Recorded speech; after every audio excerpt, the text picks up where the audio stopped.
Argentina থেকে আসা club ফুটবলারদের দেশে ফেরার টিকিট নিশ্চিত না করলে লাতিন বাংলা সুপার কাপ আয়োজকদের বিরুদ্ধে কঠোর ব্যবস্থা নেবে সরকার। এখন এই দেশের ভাবমূর্তি রক্ষায় আগামীতে অপেশাদার ব্যক্তি বা প্রতিষ্ঠানকে দেয়া হবে না গুরুত্বপূর্ণ আসর আয়োজনের অনুমতি। এদিকে পূর্বাচলে ফুটবল স্টেডিয়ামের জন্য গণপূর্ত মন্ত্রণালয়ের কাছে ৩৭ একর জমি চেয়েছে ক্রীড়া মন্ত্রণালয়। একের পর এক অব্যবস্থাপনার শিরোনাম হচ্ছে লাতিন বাংলা সুপার কাপ।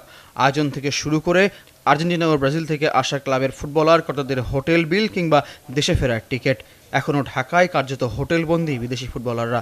মাঠে অব্যবস্থাপনার পর যেভাবে হস্তক্ষেপ করেছিল জাতীয় ক্রীড়া পরিষদ, এবার অতিথিদের দেশে ফেরা নিশ্চিতেও আয়োজকদের হুঁশিয়ারি দিয়েছে সরকার। উপদেষ্টা মহোদয় আছে, সচিব মহোদয় আছে, তাদের সাথে আলাপ করে আমরা আইনানুগ ব্যবস্থা নেব। এবং আইনের মধ্যে আপনি যেটা বলছেন গ্রেপ্তার, এটা তো চলে আসবে। নিজেদের অপেশাদারিত্ব ঢাকতে জাতীয় ক্রীড়া পরিষদ আর বাহুবের ওপর দোষারোপের শেষ নেই প্রমোশনের ব্যবস্থাপনা পরিচালকের। তবে অপেশাদার ব্যক্তি বা প্রতিষ্ঠানকে আর এমন গুরুত্বপূর্ণ আসর আয়োজনের অনুমতি দিবে না এনএসসি।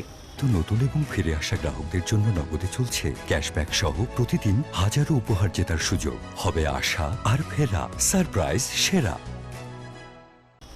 বাংলাদেশ ফুটবল ফেডারেশন তাদের ঘর বাড়ি, তাদের জায়গা, তারা যদি আমাদেরকে প্রপার গাইডলাইন না দেয় তাহলে চলবো কিভাবে? ন্যাশনাল স্পোর্টস কাউন্সিলও আমাদেরকে ওইভাবে কোনো সাপোর্ট করেননি। একটা কজ দিয়ে দিয়েছেন যেটা প্রতি গেমসের পরে তাদের টাকা বুঝিয়ে দেওয়া হবে। ওই অভিযোগের ভিত্তিতে তাদের আসলে উচিত আমাদের কাগজপত্র আপনাদের চাওয়া। তাদের বিরুদ্ধে যদি লিখিতভাবে থাকে আমরা আইনানুগ ব্যবস্থা নিব যদি এরকম অভিযোগ করে থাকে। যদি মনে করি যে আমরা বিভিন্ন ইউরোপের বিভিন্ন দেশ বা ক্লাব অথবা ল্যাটিন আমেরিকার বিভিন্ন দেশ থেকে আমরা একটা টুর্নামেন্ট করতে চাই, আমরা বাফুফকে নিয়ে আমরা সরাসরি সরকার এটা স্টেপ নিবে।